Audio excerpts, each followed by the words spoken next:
Oke, bismillahirrahmanirrahim. Assalamualaikum warahmatullahi wabarakatuh. Mohon maaf kemarin saya tidak bisa masuk karena ngasih materi di Universitas Jenderal Ahmad Yani untuk persiapan uji kompetensi. Dan hari ini kita akan melanjutkan apa yang sudah pernah kita bahas sebelumnya, tetapi kita akan mereview. Kemarin kita sudah sampai menentukan aksis. Ada beberapa hal yang saya ingin kemukakan pada teman-teman karena kaitannya kita itu dengan persiapan untuk tes P3K, maka saya akan mengacunya ke sana. Saya tidak memberikan sesuatu yang menurut saya itu harus dipelajari sebelumnya, tetapi kita hanya refreshing aja. Sebelum saya melanjutkan, silakan diketik ya kalau memang teman-teman sudah bisa mendengar suara saya. Silakan.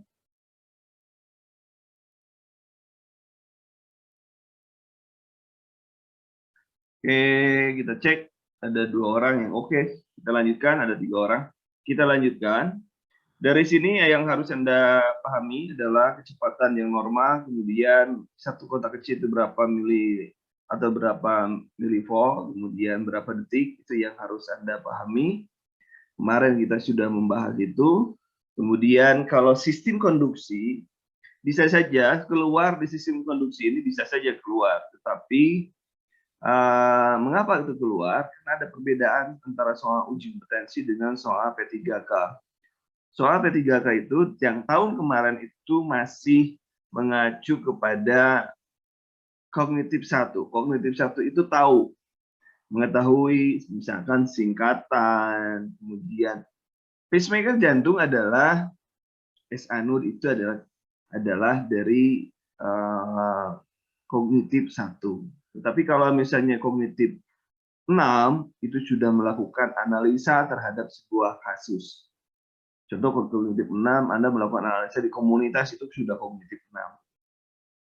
Oke, nah ini sistem konduksi diingat saja oleh teman-teman supaya teman-teman bisa memahami alurnya bahwa sinoatria itu atau dari gelombang P itu kemarin sudah dikatakan bahwa gelombang P itu muncul akibat adanya aktivitas atrium.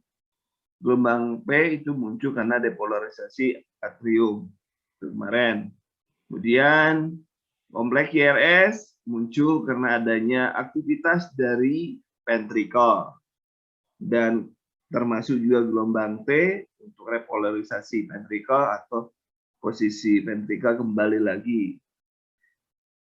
Nah, kemudian kemarin kita pun sudah menghitung mengapa kecepatannya itu ada 25 mm, dari mana kita mendapatkan 1500 itu sudah kita bahas pertemuan sebelumnya. Bagi yang tertinggal pertemuan sebelumnya silakan dicek. Sudah saya siapkan di YouTube, silakan dilihat saja nanti. Dan selanjutnya ini kotak-kotak yang sangat krusial yang harus Anda kuasai, karena satu kotak kecil ada 0,04, kemudian 1,5, biasanya ada 1,5, ada 2, 2,5, dan lain sebagainya. Itu yang harus Anda kuasai.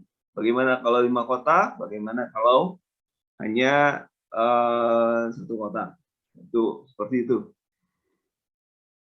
Nah ini kemarin pun kita sudah berbicara tentang segitiga Eindhoven, di mana segitiga Eindhoven menunjukkan adanya perubahan arus listrik dari lengan kanan menuju lengan kiri, itu akan muncul lim-lead itu di gelombang 1 atau gelombang 1 yang akan munculnya.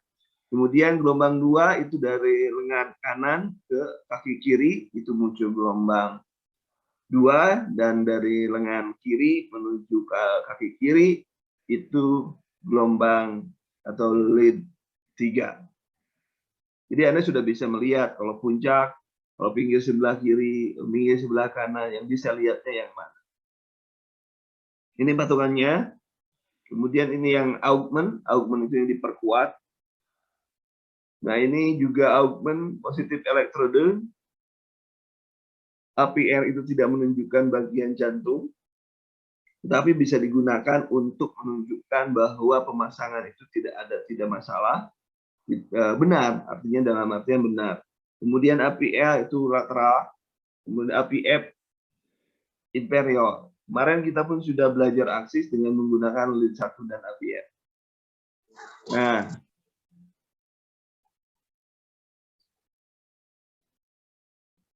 kemudian yang harus juga teman-teman kuasai adalah biasanya yang ada muncul adalah penempatan masing-masing prekordial lead.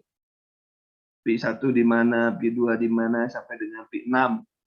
Itu yang harus teman-teman kuasai. Ya, harus teman-teman kuasai. Dan yang saya ingatkan pada teman-teman, banyak sekali, mumpung saya ingat ya, apa yang harus teman-teman kuasai? Kuasailah 10 tindakan yang paling sering dilakukan oleh perawat.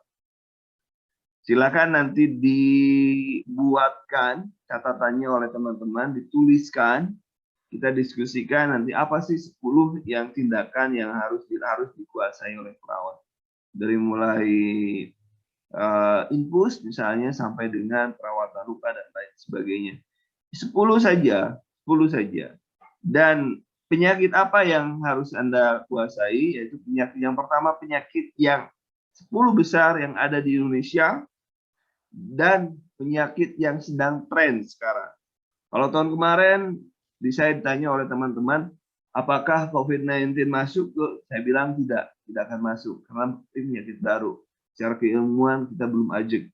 Tapi sekarang itu bisa keluar karena sudah ada imunisasi booster, ya, imunisasi booster dan lain sebagainya, termasuk juga tindakan pencegahannya. APD-nya level 1, level 2 dan lain sebagainya itu harus Anda kuasai. Itu terkait dengan penyakit-penyakit saat ini. Demam apa kemarin tuh yang monyet itu ya. Kemudian COVID tentunya APD, penggunaan APD dan lain sebagainya. Termasuk di dalamnya adalah pencegahan 3 level pencegahan, primer, sekunder, sampai dengan tersier, di mana primer itu terdiri dari health promotion atau promosi kesehatan, yang kedua adalah specific protection atau pencegahan yang spesifik, sekunder adalah penemuan kasus, di dalamnya ada screening, ada penemuan kasus dini, juga ada pengobatan dini atau pengobatan segera, dan yang keduanya adalah pencegahan kecacatan, dan di tersier ada rehabilitasi. Tingkatan pencegahan ini itu bisa keluar di berbagai macam mata kuliah, bisa di KMB. Kalau di KMB misalnya, apakah pencegahan sekunder dari pasien yang biasa makan pedas. Sekunder artinya penemuan kasus. Kalau kasusnya sudah ada berarti kita pengobatan dini, jadi kolaborasi. Jadi Anda harus menguasai konsepnya, baru kalau soal itu, pengalaman saya membuat soal dari tahun 2012 saya menjadi reviewer nasional, bukan reviewer lokal, reviewer nasional untuk uji kompetensi, menulis soal, dan tugasnya mendapatkan tugas dari Kemenristek pada saat itu untuk membuat soal untuk NES, sehingga saya paham apa yang menjadi tugas Anda sehari-hari, karena Anda nanti dianggapnya adalah perawat generalis. Dan kabar baiknya bagi Anda, Pak Menteri Menpan RB yang baru, Pak Azwar Anas, mengatakan bahwa kalau misalnya Anda bekerja di rumah sakit A, maka orang lain akan diupayakan tidak masuk. Jadi Anda bersaing dengan teman-temanmu sendiri, dengan teman-teman satu rumah sakit. Jadi seperti itu. Jadi yang luar nanti apakah kita buka yang umum atau bagaimana. Tapi apakah nanti tahun 2023 ada CPNS, itu belum ada rencananya. Jadi kemungkinan kalau saya sih lihat kayaknya 2023 pun banyaknya P3K. Karena ngejar proporsi CPNS P3K adalah 20-80. Sementara sekarang masih 80-20. Jadi pasti dibanyakan P3K. CPNS hanya untuk orang-orang yang sifatnya misalnya hakim dan lain sebagainya. Seperti itu. Kita lanjutkan. Itu hanya informasi, dan ini pun Anda harus paham bahwa P1 sampai P2 sampai P3, P4, P5, P6 itu akan menunjukkan di daerah mana. P1 interkosta keempat di daerah kanan, di garis dekat garis sternum, sebelah kanan garis sternum. Itu menunjukkan di bagian septum. P2 juga di septum, P3 itu menunjukkan di daerah anterior, P4 menunjukkan di daerah anterior, P5 menunjukkan di daerah lateral, dan P6 menunjukkan di daerah lateral juga.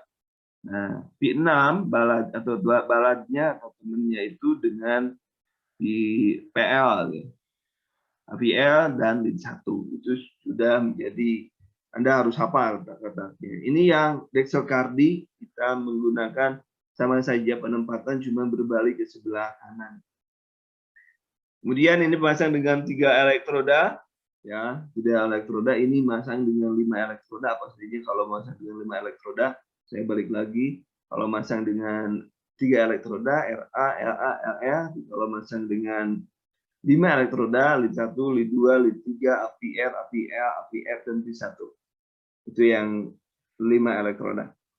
Kemudian kemarin juga sempat keluar di SKB warna-warna elektroda. Memang ada orang yang mengatakan ngapain dia ngapalin warna. Ya, karena di ujung-ujungnya itu sudah kelihatan, di bagian ujung kabel itu sudah kelihatan ada P1, P2, P3 dan lain sebagainya, sehingga Anda sebenarnya tidak harus menghafal. Tetapi dalam konteks ujian, Anda harus paham warna-warna itu. Gitu ya. Kita tidak pernah tahu mana yang akan keluar. Ini kemarin kita juga sudah diberikan bagaimana cara menentukan, ada melakukan analisis, adalah diurutannya adalah dari mulai ritem, rate, gelombang P, interval PR, interval QRS, kompleks QRS, segmen ST, gelombang T, gelombang U, dan durasi QT. Itu yang harus dipahami. Nah, itu kemarin juga ini sudah berapa ukuran gelombang P, tingginya berapa, lebarnya berapa, kita sudah dibaca kemarin, sudah dijelaskan kemarin. Bagi yang belum, silakan lihat di penayangan EKG sebelumnya. Ini sudah, dan bagaimana langkah interpretasi, tadi saya sudah bilang, dari mulai ritem, rate, aksis, hipertrofi, iskemi, dan impact. Kemarin kita sampai dengan aksis. Kemarin. Saya akan ulas sedikit terkait dengan sinus. Nah, ini sinus juga kemarin sudah ada kriteria sinus. Kemarin sudah dijelaskan. Ini sinusnya ini. Kita lihat kemarin pun kita sudah belajar bagaimana menghitung heart rate. Kita sudah belajar sampai di sana. Bradikardi. Yang baiklah, kita akan langsung ke heart rate. Kemarin sudah dijelaskan bagaimana kalau garis itu pas di garis kotak besar. Seperti apa? Kemarin sudah dijelaskan oleh kita ataupun oleh sama-sama oleh belajar bersama. Ini sudah dilakukan juga aksis, kemarin juga sudah, malah saya sudah mencontohkan dengan menggunakan jari ya. Nah, ini lokasi ini yang harus Anda kuasai. Kalau misalnya ada segmen ST, misalnya ada ST elevasi di LIN1, APL, P5, P6, artinya itu sudah di bagian lateral. Kalau inferior, P3, 2, dan APF. Tadi sudah anterior P3, P4, kemudian P2, P1 sampai P2 adalah di bagian septal. Kemudian hipertrofi sekarang, kita masuk pada hipertrofi. Ya, hipertrofi, sebenarnya hipertrofi merupakan sebuah kompensasi. Kalau dulu Anda yang belajar dulu, ada yang namanya dekompensasi cordis ya. Maksudnya jantung itu melakukan kompensasi, kompensasinya dengan melakukan pelebaran, tapi kompensasinya itu tidak memenuhi kebutuhan cardiac output, sehingga disebutlah dekompensasi cordis. Nah, ini kita akan belajar tentang pembesaran atrium kanan. Ini kalau tinggi gelombang P di LIN1, Di lead 3, di lead AVF lebih dari 2,5 mm. Berarti lebih dari 2,5 kotak kecil. Tinggi ya, Pak ya. Tingginya loh. Yang tingginya. Ini bukan bukan lead 1 ini. Ini lead 2. Ya, lead 2 nih. Ini lead 2 nih. Hapus garisnya. Di lead 2 tingginya lebih dari 2,5 mm. Kan kita tahu satu kotak kecil itu adalah 1 mm pol. Kemudian berarti kalau lebih dari 2,5 berarti 2,5 kotak kecil. Nah, ini kemarin tadi pun ataupun dari sistem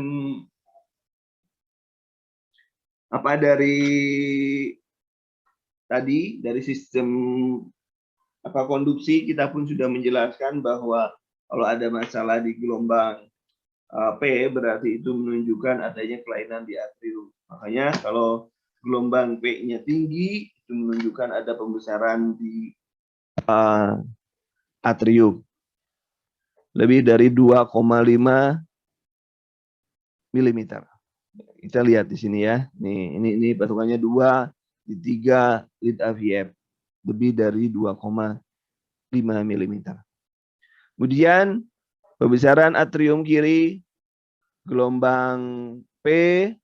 Nah, perhatikan di sini ada second, berarti second itu sudah menunjukkan lebar horizontal lebih dari 0,1112, berarti lebih dari 3. Lebih dari 3 kotak kecil memanjang horizontal. Dan ada di ujungnya negatif gelombang P, di ujungnya negatif di lead P1 lebih dari 1, milimeter tingginya, ya tingginya lebih dari 1 milimeter. Itu tingginya. Jadi kalau mm berarti tinggi, kalau second berarti lebar. Itu kemarin bahwa gelombang P adalah menunjukkan di atrium. Kemudian selanjutnya pembesaran ventricle kiri. Ini ada rumusnya. Tinggi gelombang di limb lead R1 P PQR ditambah S3 ke bawah ya. Ditambah S3 ini ditambah di bawah nih, ditambah S3 itu lebih besar dari 25 mm. Lebih besar dari 25 mm. Kemudian atau di prekordialit itu P1 sampai P6, S di P1 ditambah R di P5 atau S di P1 tambah R di P6 lebih besar dari 35 mm. Dan biasanya itu adalah pembesaran atrium. Kita lihat pembesaran atrium tadi gimana. Pembesaran atrium itu lead 1 dan lead 1 dan P1. Di sini ada negatifnya. Nah, dan kemudian ST abnormalitas. ST-nya inverted. Kebalik. Kan normalnya T itu mengikuti gelombang P, tetapi ini kebalik. Itu ya. Itu dari hipertrofi ventricle. Nah, itu. Kemudian aksisnya bagaimana aksisnya? Kita buktikan. Lead 1 positif, lead AVF negatif. Jadi LAD. Benar nggak? Oh ya, kita hitung. Marilah. Mari kita menghitung. Kita hitung sebelum kita cara cepat ya. Kita hitung nih. Kita hitung lead 1 ya. Lead 1. Lead 1 untuk Ki sama dengan, nah kita lihat nih garis isoelektriknya di sini. Berarti Ki itu 0. Kemudian R berapa? Dari garis isoelektrik ke atas nih. R itu 1, 2, 3. Ya kemudian 14 lah ya. Positif, tandanya positif lah. Positif 14. Kemudian S-nya mana S? 0 ya, S-nya 0. Jadi total berarti positif, lead 1 berarti positif 14. Kemudian kita masuk ke lead AVF. Lead AVF, key-nya, key lihat, key ini key RS. Nah, key bukan yang ini. Nah, ini key RS. Nah, ini. Berarti key-nya 0. R-nya 5. Positif, ingat R-nya kena ke atas, maka R itu positif. Positif 5. 5. Kemudian S-nya lebih panjang dari itu berarti negatif. Karena ke bawah, di bawah garis isoelektrik, maka namanya negatif 7 ya, 7. Jadi kalau dijumlahkan, kok positif negatif 7, maka kalau dijumlahkan ini adalah negatif 2. Oke, ini kita sudah tahu, maka kita akan membuat gambarannya. Ini setengah aja nih, karena kita nggak mungkin menggambar sebelah sana. Nah, kita tahu di sini adalah lead. Di sini adalah lead 1. Lead 1 positif ke arah sini. Kemudian di sini lead AVF,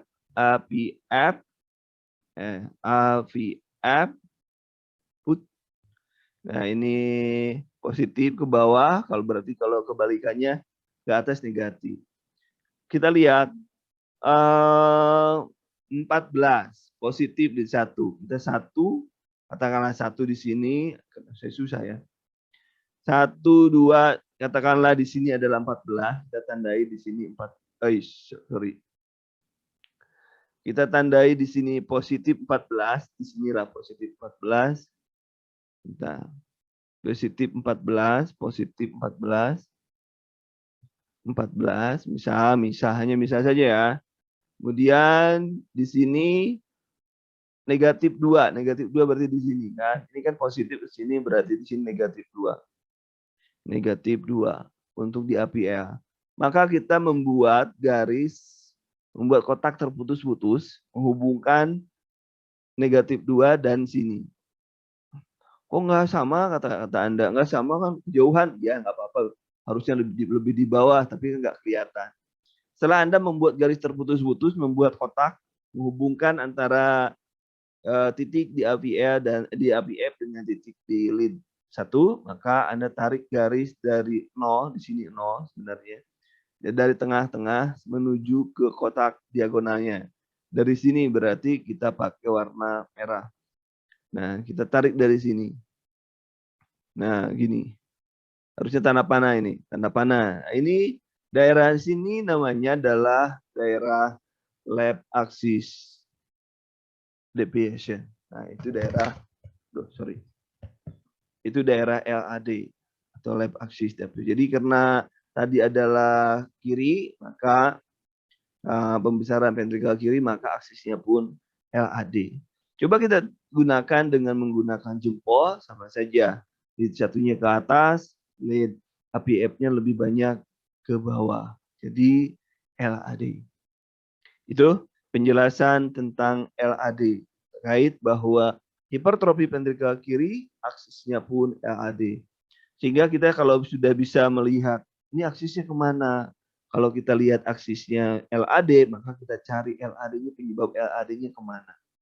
Itu lebih mudah ya, lebih mudah dalam melakukan interpretasi kalau kita ada menemukan kasus EKG. Kemudian selanjutnya kita hapus dulu. Mana ya, hapus. Nah, hapus dulu notation. Nah, setelah itu, nah ini silakan coba lihat Anda, saya tunjukkan aja dulu di mana notation. Oke, sebentar nah ini.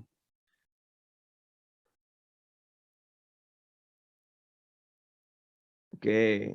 Nah, di sini coba perhatikan LPH left ventricular hypertrophy. Kita buktikan aksisnya ini dari kebal. Saya tunjukkan kepada Anda garis isoelektriknya di sini. Ini garis isoelektriknya. Yang merah. Nah, yang merah itu lebih banyak kotak kecil. R-nya kan ke atas tuh, lebih banyak. S-nya ke bawah, artinya pasti ke atas. Berapapun nilainya positif. Berapapun nilainya positif. Coba kita lihat di sini APF. Ini garis isoelektriknya. Garis isoelektrik itu bukan garis EKG, garis kertas di EKG, tetapi garis yang menghubungkan sebelum gelombang P dengan lurus akhir setelah gelombang T. Gitu. Jadi lurus. Perhatikan di sini garis dari sini ke sini ini segini, Sophia. Tapi kalau garis dari sini ke sini ini panjang. Artinya lebih panjang ke bawah, walaupun nanti katakanlah ini adalah 13 dikurangi 3, artinya masih positif kan 10. Ini saya tidak tahu berapa ke atas karena terhalang nih. Jadi berapapun ke bawah itu negatif, ke atas itu positif. Jadi ini LAD. Ini buktinya LAD nih. Nah, ini ada di sini nih. Coba perlihatkan juga. Akan saya perlihatkan di sini. Coba perhatikan di sini. Ini garis isoelektrik nih. Garis isoelektrik mestinya gini. Nah, ini ada ST. Siapa ke bawah itu? Depresi. Nah, ini saya depresi. Ini dan T inverted. Oh, ini ke bawah ya. Ke bawah itu ST-nya ke bawah. ST-nya ke bawah. Itu menunjukkan. Nah, ini juga nih. Perhatikan di sini nih. Di saya nggak kelihatan nih. Saya coba pindahkan dulu ini. Nah, di sini nih, ini negatif nih, ada negatif nih. Nah, ini ada negatif nih, ujung-ujung negatif. Apakah pembesaran ventrikel kiri juga? Nanti kita lihat. T-nya inverted, oh, tuh T-nya juga kan dibalik. Nah, ya, itu LVH. Kemudian selanjutnya LVH. Bentar. Nah, ini sekarang kita masuk ke pembesaran ventrikel kanan. Pembesaran ventrikel kanan terdiri dari gelombang tinggi gelombang F di lead P1 lebih tinggi atau sama dengan gelombang S di P1 dengan gelombang T inverted kebalik, T-nya inverted di P1. Secara keseluruhan negatif. Voltasenya negatif di lead 1. Ya, di lead 1. Voltasenya negatif. Nah, karena ini banyak tuh. Ya, negatif. Kemudian right axis deviasi. Right axis deviasi kita lihat kiri. Yang satunya ini adalah negatif, yang APF positif. Itu RAD. Sudah betul. Nggak percaya silakan gambar. Nggak percaya silakan gambar bahwa aksisnya RAD. Itu pembesaran ventrikel kanan.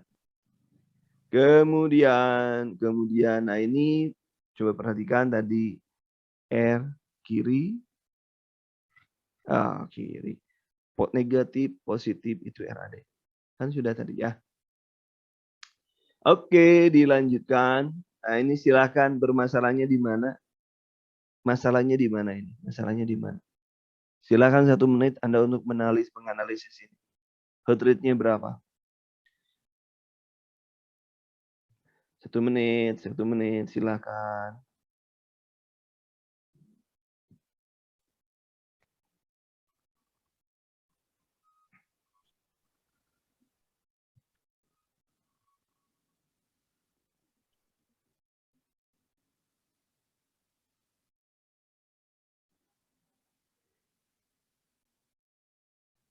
Sudah selesai?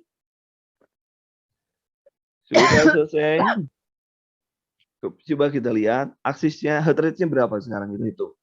Marilah kita hitung bersama-sama. Kita hitung bersama-sama. Nah, dari sini ke sini berapa kotak kecil? Nah, silakan. Ini berapa kotak kecil? Ini 1, saya lihatkan ya, 2, 3, 4. Katakanlah ini 23 atau 22.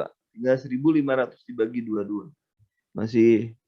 Masih dalam kategori normal. Kemudian kita hitung juga bagaimana kalau untuk menentukan ritme, kita minimal dengan 3 nih. Ini aja nih ya. Dari sini ke sini kita bandingkan dengan menggunakan trap. Kemarin sudah diajarin trap itu apa, dengan menggunakan jangka atau busur atau penggaris atau kertas yang kita tandai. Apakah jarak di sini sama dengan jarak di sini? Ya, jarak di sini dari sini ke sini coba kita lihat 1 2 3 4 1 2 3 4 5. Ini coba lihat di sini juga 1 2 3 4. Oh, ini juga sama ya. Kita di trappingnya. Kemudian heart rate-nya sudah ketahuan, ini irregular. Kemudian heart rate-nya tadi sudah ketahuan. Permasalahannya di mana nih? Di mana menjadi permasalahan? Coba kita perhatikan di sini. Ini garis isoelektrik. Saya bentang garis isoelektrik. Nah, ini garis isoelektrik. Kemudian saya bentang di sini juga garis isoelektrik. Di APF garis isoelektrik. Oh, ini ST elevasi dengan T-nya inverted, T-nya tinggi. Ya.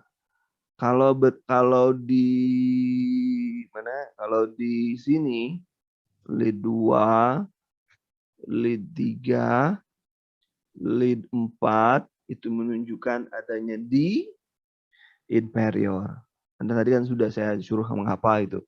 Berarti ini ada ST elevasi miokard infarct.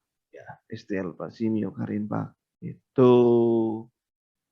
Kemudian selanjutnya nih, setelah ini, jadi kelainannya di sini. Aksisnya apa? Aksisnya normal. Di sini tidak ada pembesaran. Coba lihat aja. Aksisnya normal. Di sini di 1 ke atas. APF walaupun ada ST elevasi juga ke atas juga kan. Positif. Ini positif. Jadi aksisnya normal. Tidak ada masalah. Oke. Kemudian selanjutnya kita lanjutkan impact. Nah, impact Anda harus paham ini anatomi dari pembuluh darahnya. Dia plak itu seperti ini plak itu seperti lemak ya.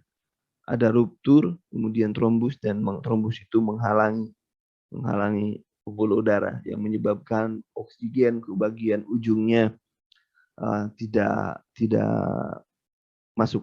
Nah, ini angina pectoris unstable, angina non-STEMI, non-ST elevasi. Ya, kemudian ini STEMI, ST elevasi miokard infarct dengan ada gelombang T patologi. Ya, ada T patologi. Dan ini sangat penting. Seseorang dengan serangan jantung itu harus cepat mendapatkan monako, morfin, oksigen. Gampangnya harus mendapatkan pertolongan secepatnya. Coba perhatikan di sini, kalau misalkan onset itu 0%, yang daerah yang iskemiknya. Kemudian, tapi kalau dibiarkan 20 menit sampai dengan 40 menit, maka ini sudah ada daerah iskemik, walaupun 0%. Nah, kemudian yang nekrosis, ini nekrosis kalau sudah 30 menit itu 10% nekrosis, kalau sudah 1 jam itu 30% nekrosis, 2 jam itu 50% nekrosis, maka 3 jam 60% nekrosis, 6 jam itu sudah 90% nekrosis. Jadi kalau ditunggu sampai dengan 24 jam itu menyebabkan nekrosis 100% di ototnya itu. Ini sangat penting. Kenapa ada nekrosis? Karena nekrosis disebabkan aliran udaranya atau oksigennya yang tidak masuk atau iskemia akibat ada jendalan penyumbatan pembuluh darah. Seperti itu. Jadi sangat penting pada saat ada gangguan jantung, itu pasien langsung dibawa ke tempat pelayanan kesehatan. Itu. Kemudian ini iskemia, perubahannya ya. Tampak ada ST elevasi, ST depresi sekali. Ini baseline-nya saya bilang tadi garis isoelektrik, ini segmen ST yang normal, ya ini segmen ST yang elevasi, ini segmen ST yang depresi. Ya. itu jadi ST-nya di bawah. Ini kalau ini di atas segmennya. Kemudian elevasi 1 mm, kalau ada elevasi 1 mm di lim lead, nah kembali lagi lim lead itu lead 1, lead 2, lead 3, dan APF, APL, dan APR. Ini kemudian 2 mm di precordial lead P1 sampai P6, itu mengidentifikasikan adanya acute myocardial infarct. Penyebab lain adalah polarisasi terlalu awal, perikarditis, ventricular aneurysm, pulmonal embolism.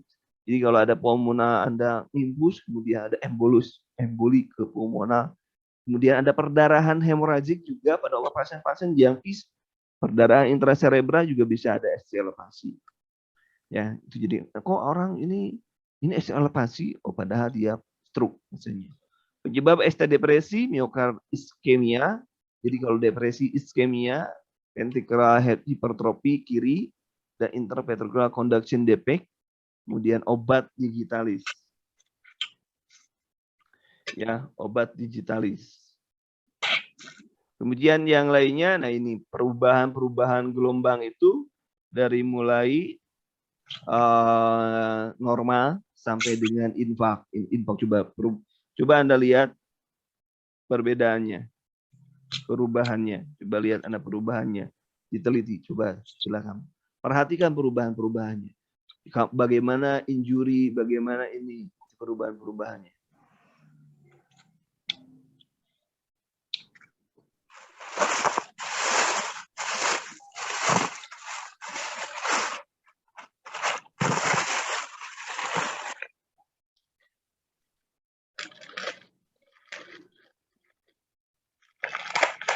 Silakan dipahami, dicek. Nah sampai dengan infark itu ada Q patologis, sudah benar-benar infark. Nah ST elevasi itu dari sini perbedaannya, iskemik itu T inverted, kemudian ada ST elevasi sudah injury time gitu ya. Kemudian ST elevasi, nah ini ST elevasi T inverted dan ini panjang. Kemudian ini impact dan injury seperti ini. Ini normal, ini injury. Ya. Kemudian kalau ini nanti akan saya jelaskan di selanjutnya untuk klasifikasi penyakit jantung koroner. Mungkin untuk pertemuan kali ini saya tidak akan lama-lama karena hanya menjelaskan yang sudah aja, nanti Anda tinggal dipahami apa yang sudah saya barusan berikan kepada Anda. Sampai di sini mungkin untuk kesempatan kali ini saya kurang begitu fit. Jadi tidak ada pertanyaan untuk kesempatan kali ini. Terima kasih. Assalamualaikum warahmatullahi wabarakatuh.